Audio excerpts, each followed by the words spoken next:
corporate jobs. They're sold to us as the pinnacle of success. Climb the ladder, get the corner office, earn the big paycheck, but let's strip away the gloss and look at what's really going on. Corporate jobs, more often than not, are just ego games dressed up as careers. It's a world where power plays, politics, and posturing take center stage. And actual work? Well, that's often just a sideshow. Here's my take on why corporate jobs are less about productivity and more about feeding egos. This is going to be a hard look at the corporate machine. Let's start with the obvious. The corporate world thrives on hierarchies. You've got your entry-level employees, middle managers, senior managers, directors, VPs, and the C-suite gods at the top. This structure isn't just about organizing work. It's about establishing who's above whom. It's a game of status.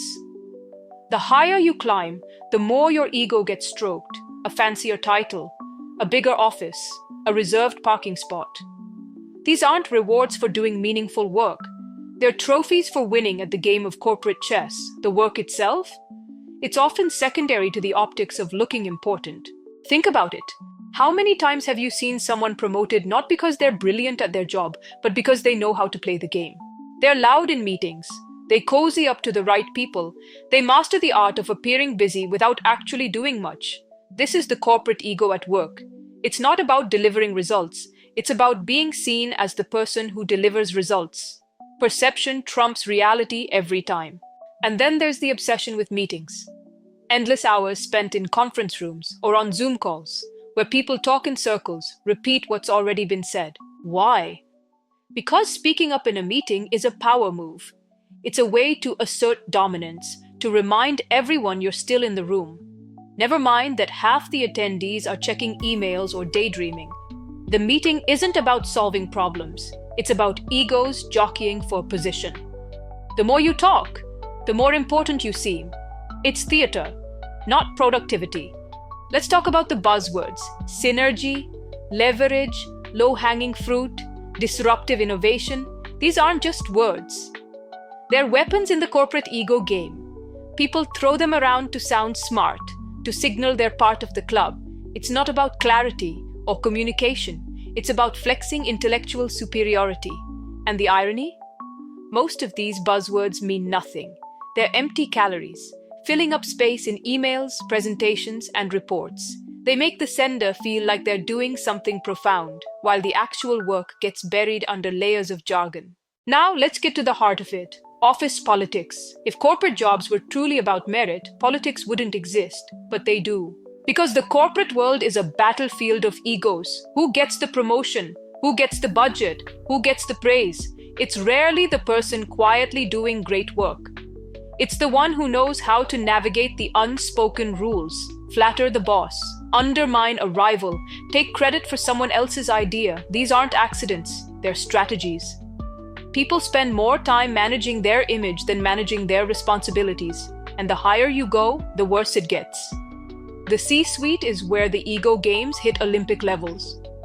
It's less about running a company and more about who gets to sit at the head of the table. But here's the dirty secret. All this ego chasing doesn't just hurt the company, it hurts the employees. The average worker gets caught in the crossfire. You're told to lean in, to step up, to be a team player. But what does that really mean? It means conforming to the game. It means spending your energy on looking good instead of doing good. It means sacrificing your authenticity to fit into a system that values ego over substance. And for what? A slightly bigger paycheck? A pat on the back from someone playing the same game? The cost is your time, your mental health, your sense of purpose. Let's not forget the performance reviews. It's supposed to be an objective evaluation of your work, but let's be real. It's a ritual of ego. Your manager's ego is on the line, so they nitpick to assert control.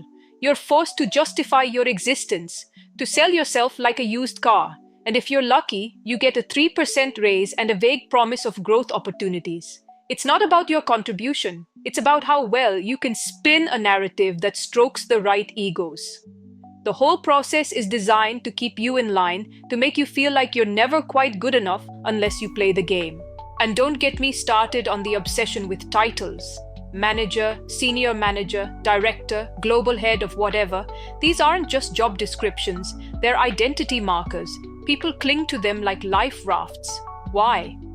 Because in the corporate world, your title is your worth. It's how you're judged, not just by your colleagues, but by society.